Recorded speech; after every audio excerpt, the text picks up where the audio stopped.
now turn up.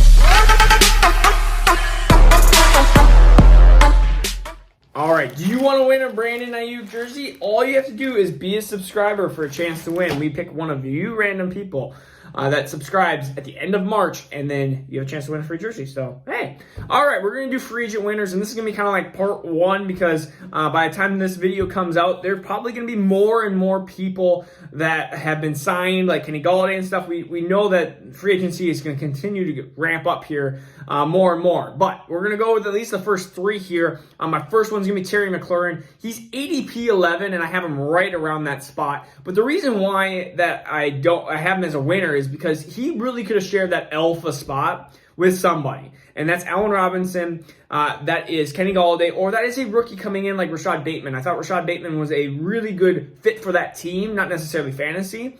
But when we see that Curtis Samuel signs there, and he signed there for a 3-year, $34.5 million contract, so we know he's going to be there for multiple years. It's not just this one-year deal like a lot of NFL players are getting because of the salary cap mess, and they're trying to figure this out and put it all in the signing bonus. Anyways, besides that. And he has Ryan Fitzpatrick. So Ryan Fitzpatrick is better than any quarterback passing-wise that he had last year. And ultimately, it's why Terry McLaurin didn't have an amazing touchdown rate or anything like that, but still had a decent year.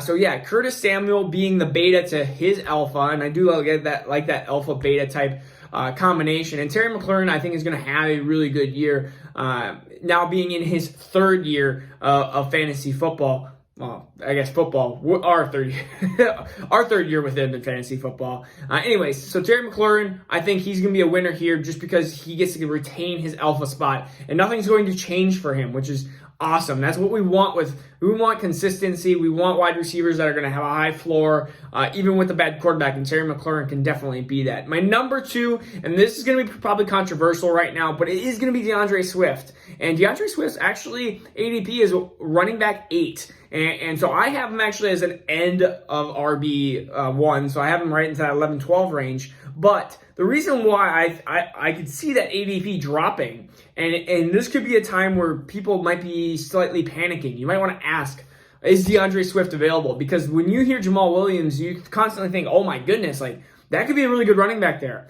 But ultimately, if you saw Aaron Jones was 3rd and 5th in 2 years with Jamal Williams there. And he was fine. DeAndre Swift is going to be the primary workload running back in that backfield. But when we talk about when we talk about percentage snaps of 50 to 70%, you're going to see that 50, 60% for DeAndre Swift, and you're going to see 30% for Jamal Williams. And I love the stat because it just kind of shows passing, and people are like, oh, he's going to take down the passing work.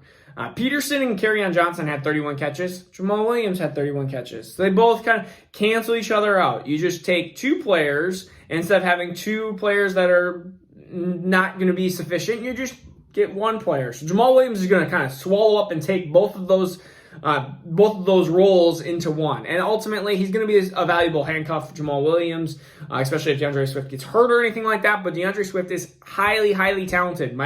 I think he's the most talented running back coming out of that 2020 class.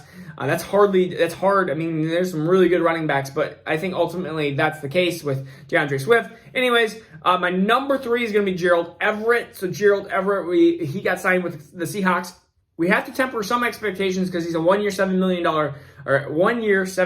deal. But one of the big things is he is a yards after contact. 25% of the tackles that were put on him, he actually broke, which was the most since a tight end since 2018. So he is the yards after contact, the yards after catch type of guy. And so one of the things that we have to look at with Gerald Everett is, would we rather have a Jonnu Smith or Hunter Henry that are in new situations, or would we rather have a Gerald Everett that is going to be valued lower? I mean, he is going to be valued probably in the mid-teens. Would you rather have that or Jonnu Smith? And at this point, I'd rather just buy Gerald Everett for a year. I would draft either Pat Freiermuth, Brevin Jordan, or if I had I'd try to package and get one of those elite tight ends. And if I don't have that choice, then I'm putting 1, 2, 3 of these mid-teen tight ends and trying to put them together. So I want Gerald Everett.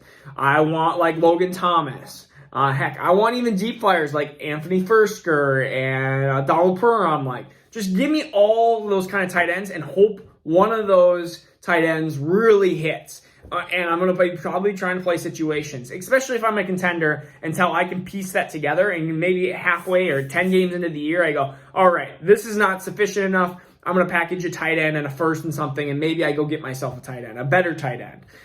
But that's what I would do at this situation versus trying to get these like tight ends 6, 7 through like 12. Like, I don't want those tight ends. I think they cost way too much. Like an Evan Ingram, a Johnny Smith, a Hunter Henry. Right now, I'm just not going to buy those tight ends. So I think Gerald Everett is a really good stopgap, a really good 1 year kind of fill in the spot, especially for a contending team that may have lost a tight end or may be struggling at that position. So this is Marcus with Dynasty Football Dads, where we do daily Dynasty videos. All right, Brandon Ayuk jersey could be yours. So keep on the lookout. We'll see you tomorrow. Peace out.